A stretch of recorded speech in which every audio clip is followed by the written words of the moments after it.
changed the settings, so I can't really figure out how to get those slides for you. We'll have to just go with me. Thanks very much for coming out Sunday afternoon Spanish Word Utah. Everything is inspired by the teachings of His Divine Grace, A.C. Bhaktivedanta Swami Prabhupada, who is the founder and chair of the International Society for Krishna Consciousness. Om Magadati Marandasha, Gadangana Salaka Chaksurin Miritam Yanatashmai, Sri Gurave Maha, Sri Chaitanya Manobishtam, Stapitam Yadabhutare, Swayam Rupa Karam Virati Savaparantikam. Our topic today is called Greater is Coming. We all face setbacks in life, things we don't understand. We go through loss and disappointments, and when that happens, it's easy to get discouraged and think, this is the way it's always going to be, my best days are behind me.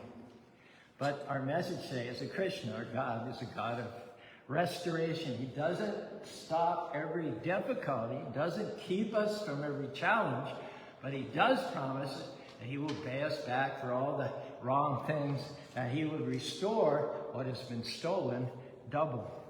Yashaham anugrahami tarise tad danam sani.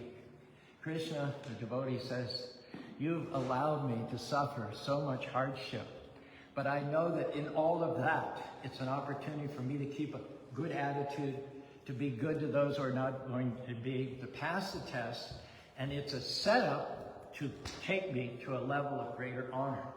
The suffering ends up being a setup. Lord Krishna, God, allowed the difficulty not just to spoil your life, to make you miserable, to push you down, but ultimately to catapult you to a level of greater honor. Krishna never brings His faithful devotees out the same. He always brings them out better off than they were before, and He makes the enemy pay for all the trouble. So when you're in tough times, you just have to remind yourself, this isn't the last chapter of your story. That loneliness, the bad break, that loss, that anxiety, that's not your destiny. Our message today is, and you're welcome to say it with me, better is coming. Greater is coming. Greater joy, greater strength, greater meaning, greater purpose, greater relationships. That setback in your finances, that client you lost, the unfair childhood you had, that didn't stop your purpose, because greater opportunities are coming, greater favor, greater influence, because setbacks, as counterintuitive as it may seem, offer the greatest promise for spiritual growth, for building your character. When we've been through a time of testing, it gives us confidence that we can handle the next test, the next curved ball that's coming over the plate. Now the enemy, Maya, will whisper in your ear,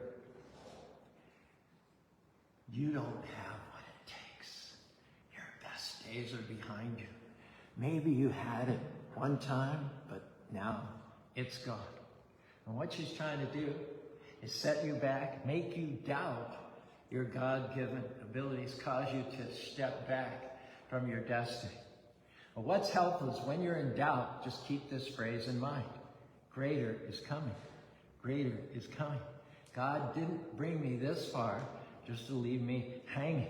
He wouldn't have allowed it if it was going to keep me from my destiny.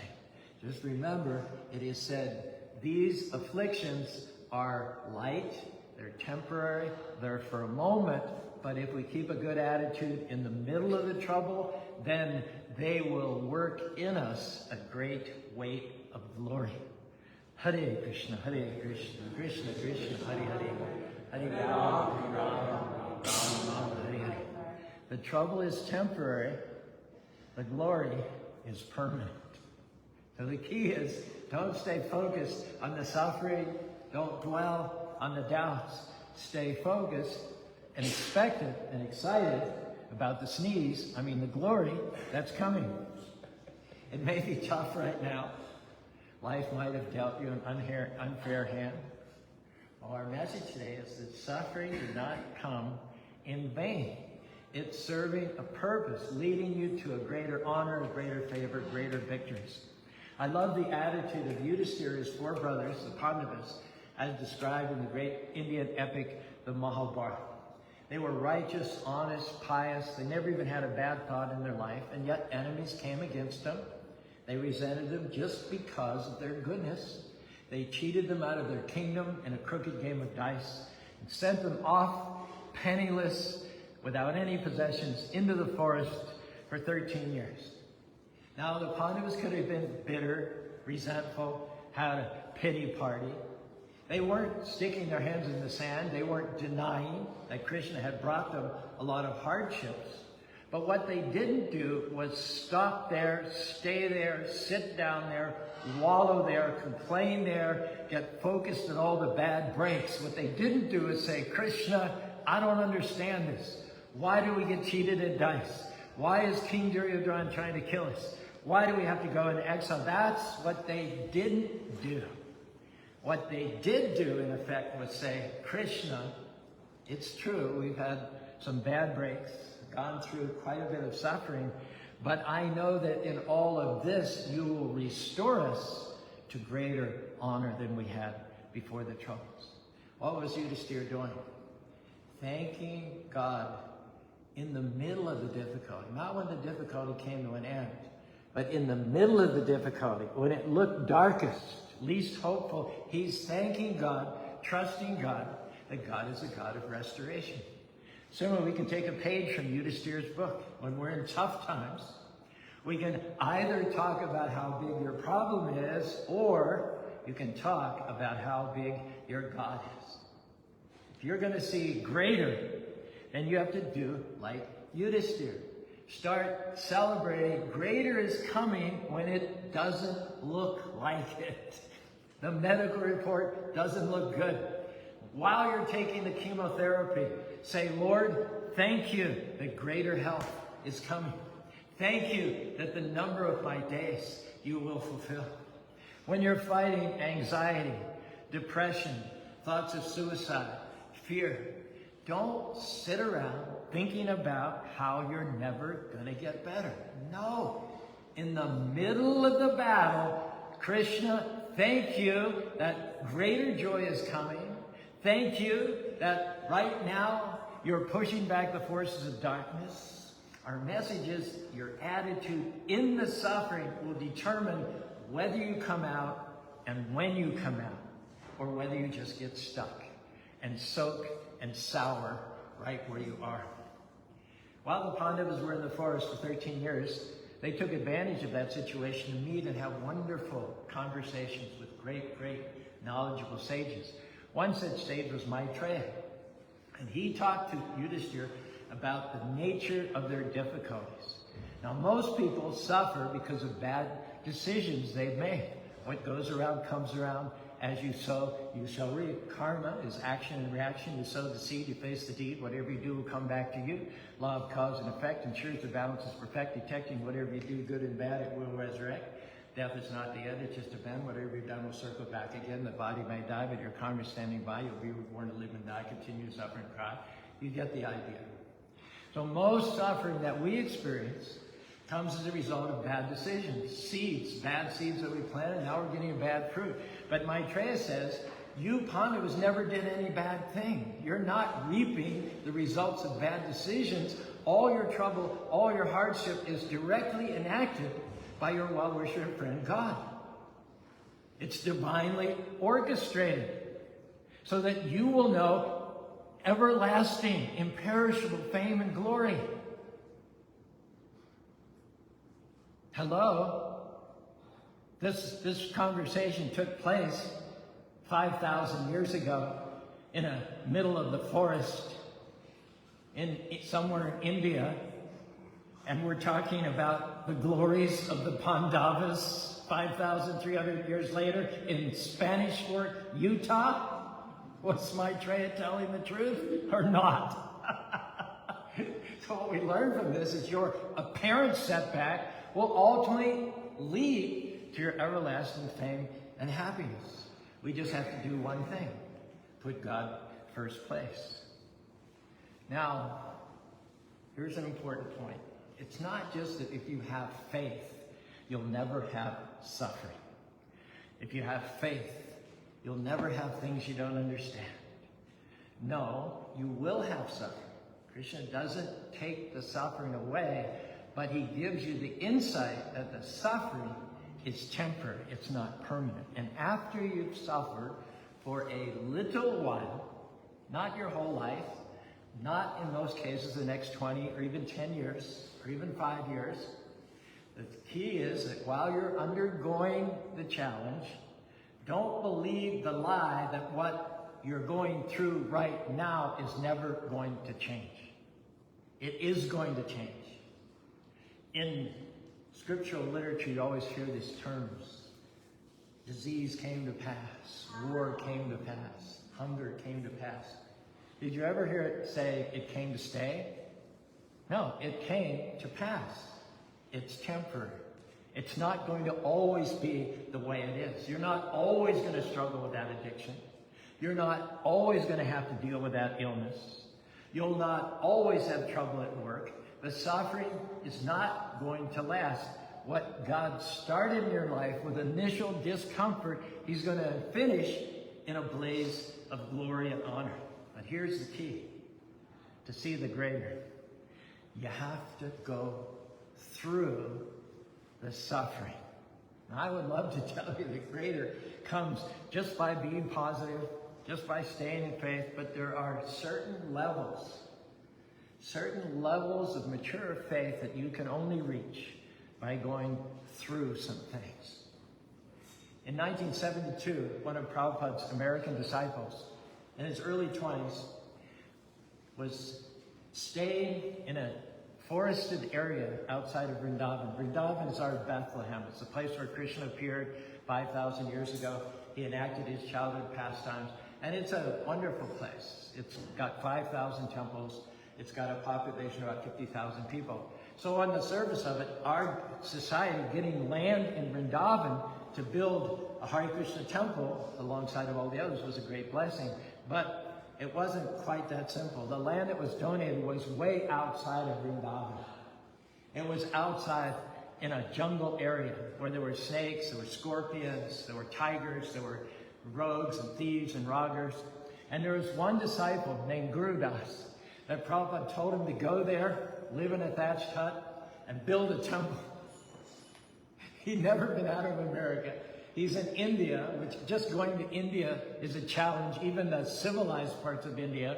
But here's this guy barely out of his teens. He's sitting in the middle of the jungle with scorpions and snakes and bad water and heat and mosquitoes.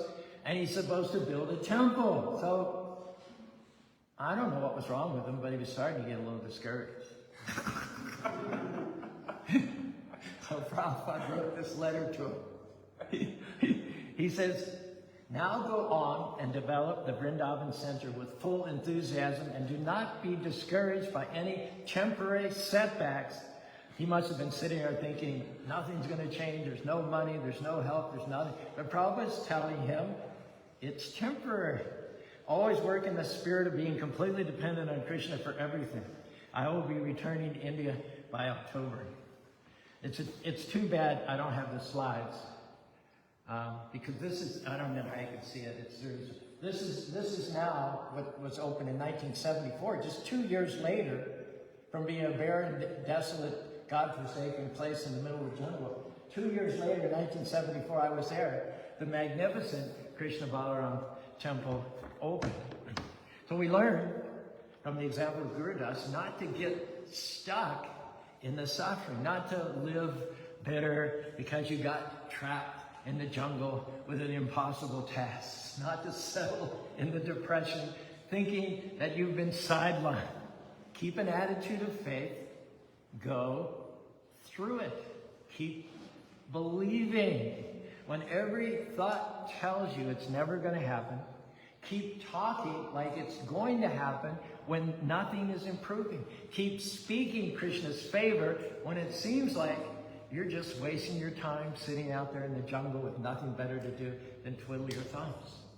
The suffering is a test, an opportunity to show Krishna that you are not going to get discouraged, you're not going to give up on your dreams, and you're not going to lose your passion.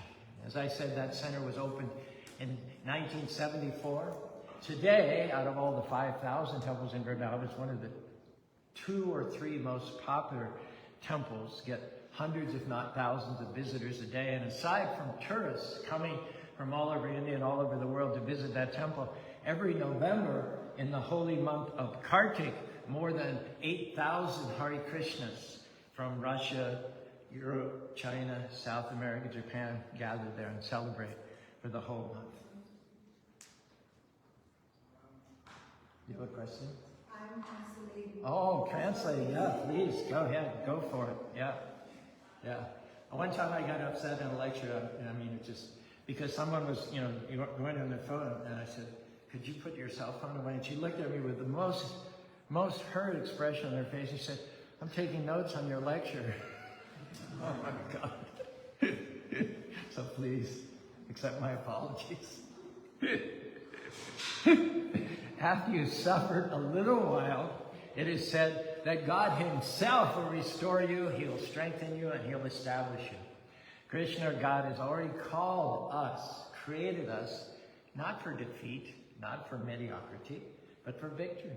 He's called us to overcome every obstacle which shows his power in a greater way. The creator of the universe chose you before you were born, and therefore the forces that are trying to stop you are no match for Lord Krishna, the creator of millions and millions of universes. Prabhupada wrote these words also on another occasion. Now, do like Yudhishthira, go through the suffering with a good attitude. If you'll keep the right perspective, then Krishna himself will restore you. That means he won't send the demigods. He won't ask Indra, the heavenly king of rain, to do it. He won't ask Shiva to do it. Krishna personally will suddenly turn things around for those who glorify him by chanting his holy names. Hare Krishna, Krishna Krishna, Hare Hare, Hare Rama, Rama Rama, Hare Hare. Sometimes the enemy Maya, she's pulling you back. She's pulling you down. She's arranging unfair situations, betrayals, backstabbing, and she thinks in all of this, she's trying to keep you back, trying to keep you down. But what she's really doing by pulling you down, it's like the archer pulling the string back and back and back and back and on a slight decline towards the ground. And all that's doing is the further back you pull the string of the bow, the more powerfully and with more velocity when released, that arrow will travel to the heights and traverse great, great distances. So Maya, your enemies, your detractors, your critics, they think that you're pushing you down, when in actuality, they are setting you up to launch you to a new level of your destiny. Therefore, don't be discouraged by what you're going through. None of us could become who we are without the struggle, without the disappointment, without the brokenness. I know it's uncomfortable. I know we don't like it. But in all of that, just keep reminding yourself, greater is coming. Many, many years ago, this is probably not the tourist spot it once was, but nevertheless, the story holds true. An architect planned the walls of the royal palace in Tehran, Iran, to be covered with beautiful handcrafted mirrors made in Paris. But when the shipment of glass arrived from Paris, every mirror had been smashed en route. The entire shipment was destroyed. The grand entry apparently couldn't be completed. And just as the workmen started sweeping up the pieces of broken glass to put them in the nearest dumpster, the man said, the architect, wait a minute, I have an idea. He took a hammer and he further broke some of the larger pieces into smaller pieces, gathered them up his hands, and he walked over to the entry. He put some glue on the wall, and then he started making these montages of broken mirror pieces. And at no point were any two pieces alike. They'd all been broken differently. The angles were different and so on and so forth. Today, again, I don't know how many people are visiting it from outside of Iran, but nevertheless, that royal palace stands in Tehran as a dazzling display of prisms, reflected light, a veritable wonder of the world. One former visitor, upon seeing this, said in awe, "Broken is more beautiful. Broken is more beautiful." And when you understand this principle, that every setback can be a setup for God to take you further, that the suffering is putting you in position for a greater honor, then you won't lose it, get all hysterical, and fall apart when you have a bad break. You won't live bitter when you have an unexpected challenge. What you'll do is you'll stay firmly fixed in faith, knowing that the enemy would not be trying so hard to stop you if in fact you didn't have a great future out in front of you. There was a book by an adventure survival skill writer named Gary Olson, and he describes this scene. A guy in the desert somewhere, been out of food and water for days. His lips were parched, cracked, bleeding. His tongue was swollen inside of his mouth. His legs were bruised. His feet were cut and raw. He was scraped from the rocks and the blowing sand. It scoured his back and his arms. He was insect bitten, tormented by cactus needles. His skin was blistered by the merciless sun. And as he crawled over a rise and looked at a vast expanse of desert extending out before him, he propped himself up on one bleeding elbow and he said, "You know, Lord, a few more days like this and I might get a little discouraged." Well, what was he doing? I'll tell you, he wasn't complaining. He was thanking God, and he was showing a sense of humor. And most importantly, he was moving forward. He didn't stop. He had a good attitude, and he knew how to take reverses with a sense of humor. Sometimes, you in a tough spot, you look for someone to encourage you, and they're not there for one reason or another. Your friends are busy. Your priest went back to India. Your church got closed because of a pandemic. Now that's Krishna sending you a message. At some point, you have to be mature enough to be able to encourage yourself. At some point, you have to be able to dig down and say, I'm not going to let this bad break, this disappointment, this injustice steal my joy and sour my life. Krishna, I know that you're bigger than this sickness, greater than this depression, more powerful than this opposition. I know, Krishna, that your being for me is more than the whole world being against me. Hare Krishna, Hare Krishna, Krishna Krishna, Hare Hare, Hare Rama, Rama Rama, Hare Hare. You have to stir up your faith. Stir up your praise. Start speaking victory over your life. Start thanking God that he's fighting your battles, that this too shall pass, and in its wake, greater is coming. I think you'll like this story about a businessman who was visiting a strange city. He had an appointment later in the day, and he had some time to kill, so he was driving around in his rental car, and he passed a Little League baseball game. So he decided to stop and watch it for a while. He was standing just outside the third base line. And when there was a lull in the action, he asked the boy playing third base, "What's the score?" The boy replied, "Well, we're behind 18-0. "That's strange," said the businessman. "You don't look particularly discouraged." The boy said, "Why should I be? We haven't come to bat yet." Sometimes in life, the enemy celebrates too soon. He's up 18-0 in the first inning, but he didn't realize that you guys haven't come to bat yet. He still doesn't know of what you're capable of doing, especially if you have God's wind in your sails. Yeah, you had a setback. You're behind. The score is stacked up against you, but you're not getting sour. You're not getting discouraged. You're not even thinking of giving up. You're accepting that setback as a setup for a comeback. You're not going to sit in the ashes all defeated and depressed.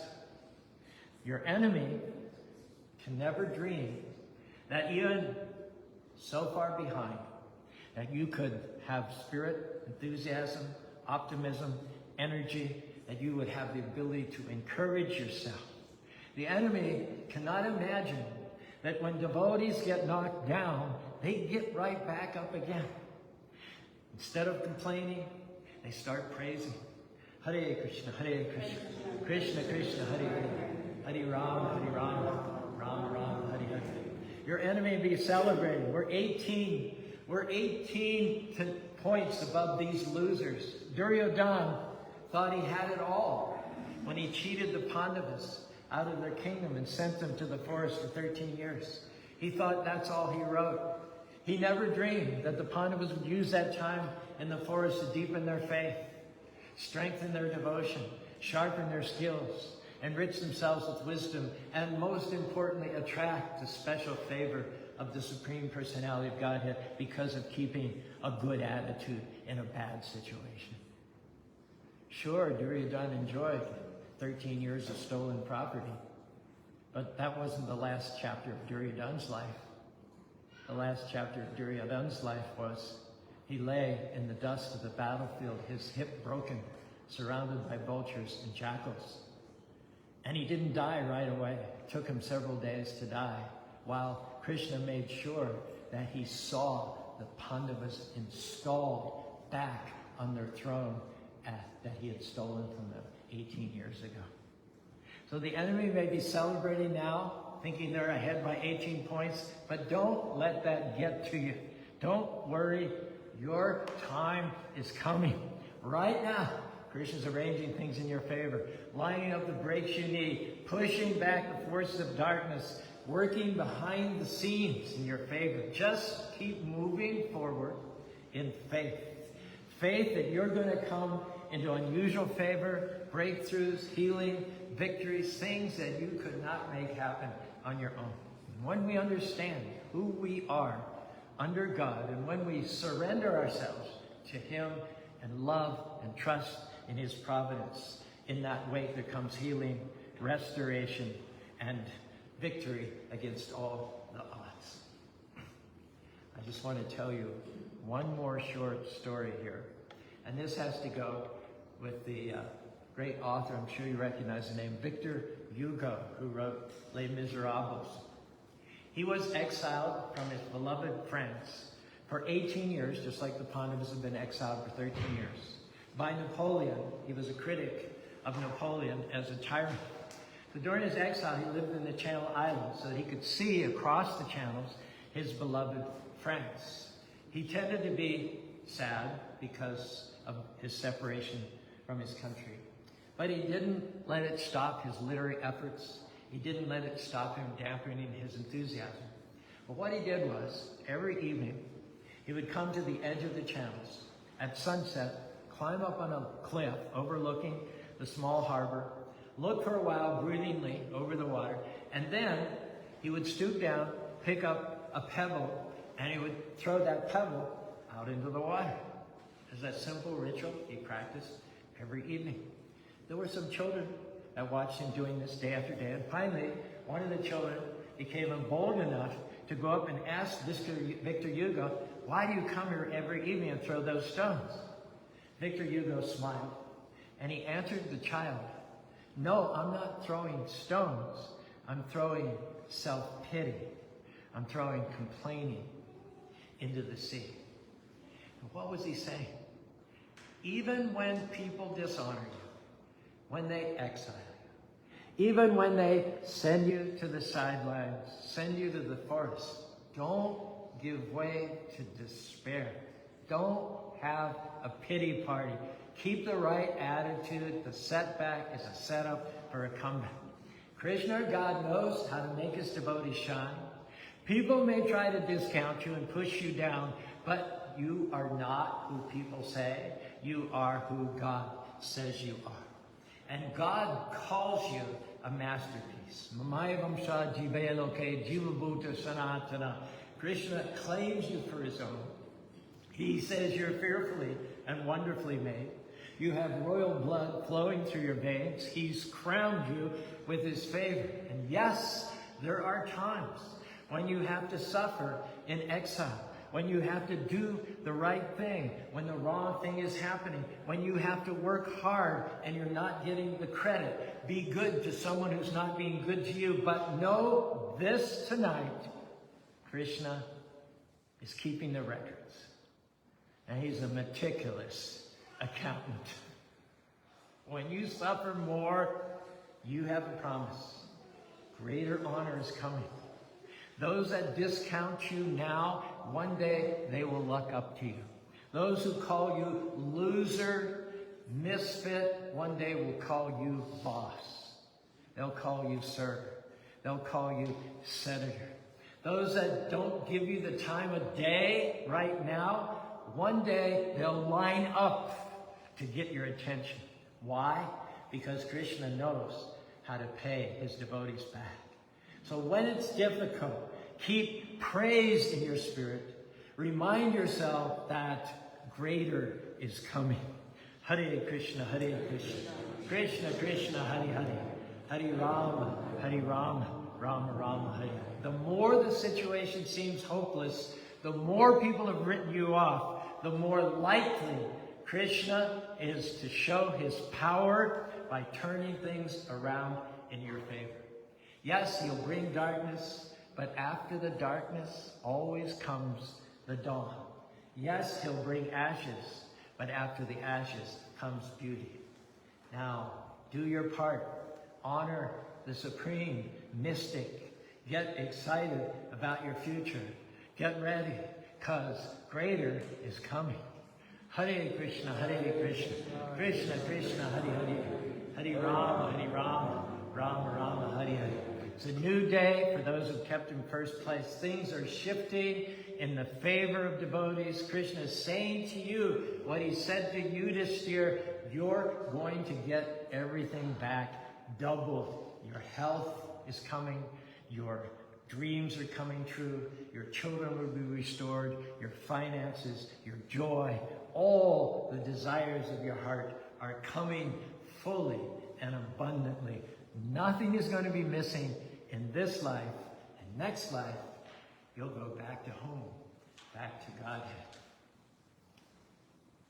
Thanks for your kind attention. If any of that sounds good, you're invited to raise your arms with me and repeat together. Hare Krishna, Krishna Krishna, Hare Hare, Hare Rama, Rama Rama, Hare Hare. What a beautiful picture I'm seeing.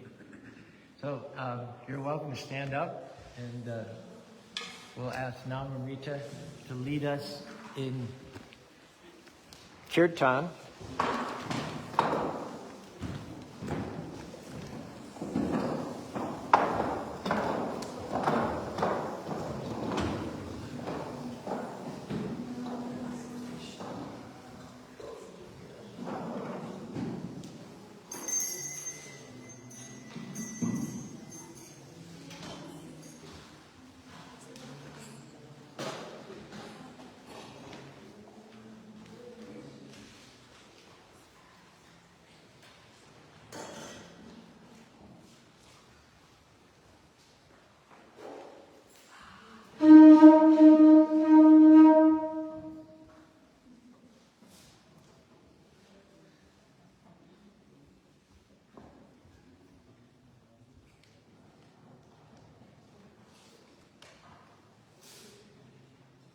Can we fill up this big empty space here?